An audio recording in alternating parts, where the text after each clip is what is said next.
मिनमय देखाखौ sigma point integrated एकाडेमिनि फोरोंगिरिफोरा गावनि जोनोम न'आव फैनानै बरायफैदों। गरेस्वर ओनसोलनि लाइमोन फरायसाया बावैसो फोसावनाय जौसिन गेजेर फरायसालिनि फिथाइयाव डिस्टिंसन मार्क लानानै उथ्रिसारनो हादों।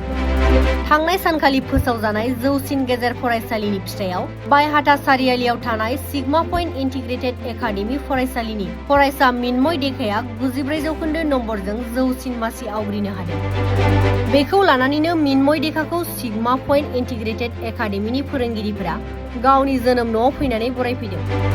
मख'नो गोनांदि सरासनस्रा नखरनि फरायसा मिनमय देखाया मेट्रिक आनजादावबो सेथि थाखोआव उथ्रिसारनानै गरेस्वरखौ गोग्गानाय लाबोदोंमोन।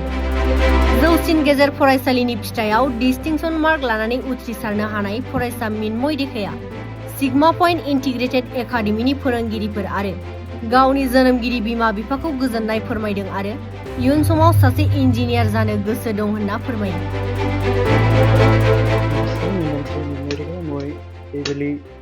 উচ্চতৰ মাধ্যমিক চূড়ান্ত পৰীক্ষাত চিগমা পইণ্ট ইণ্টিগ্ৰেটেড একাডেমীৰ পৰা 94% নম্বৰ উত্তীৰ্ণ হ'বলৈ সক্ষম হৈছোঁ আৰু এই ক্ষেত্ৰত মোৰ মা দেউতা ককাক আৰু মুস্তাফা ছাৰ প্ৰণামী অনিতা মেম সকলোকে আজি উপস্থিত নথকা পৰশ ছাৰ কৰণ ছাৰ সকলোকে এই কৃতিত্বৰ অংশীদাৰ হিচাপে মই গণ্য কৰিম।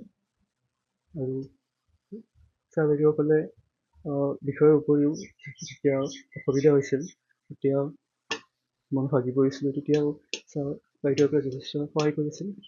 ভৱিষ্যতে আপোনাৰ কি হোৱা মন? ভৱিষ্যতে এগৰাকী মোৰ অভিযন্তা হ'বলৈ মন গৈছিল। ইয়াৰ সফলতাৰ আঁৰত মানে তাৰে বেছি হেৰি বুলি ক'ব লাগিব আৰু কলেজখনৰতো ক'বই লাগিব, সেই ধন্যবাদ দিবই লাগিব। বহুতখিনি ভাল পাইছোঁ তেওঁলোকে বহুতখিনি ইয়াক হেৰি কৰিছে আৰু পঢ়াৰ ক্ষেত্ৰত সহযোগিতা কৰিছে।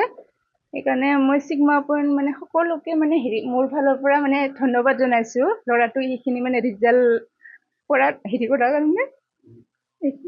যিটো উচ্চতৰ মাধ্যমিক চূড়ান্ত পৰীক্ষাৰ ফলাফল ঘোষণা কৰিছিলে, আমাৰ কলেজৰ পৰা মিনময় ডেকাই সুখ্যাতিৰে উত্তীৰ্ণ হৈছে। তাৰ বাবে আমি তেখেতক ধন্যবাদ জ্ঞাপন কৰিছোঁ। লগতে এইটো এটা আমাৰ গোৰেশ্বৰবাসীৰ কাৰণে এটা গৌৰৱৰ বিষয়।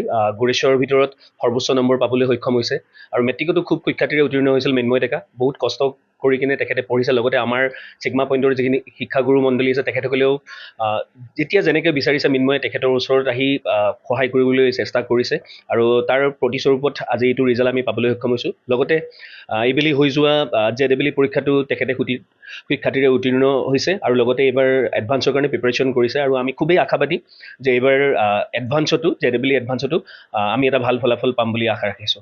62জন ষ্টুডেণ্টে এপিয়াৰ হৈছিলে এক্সামত।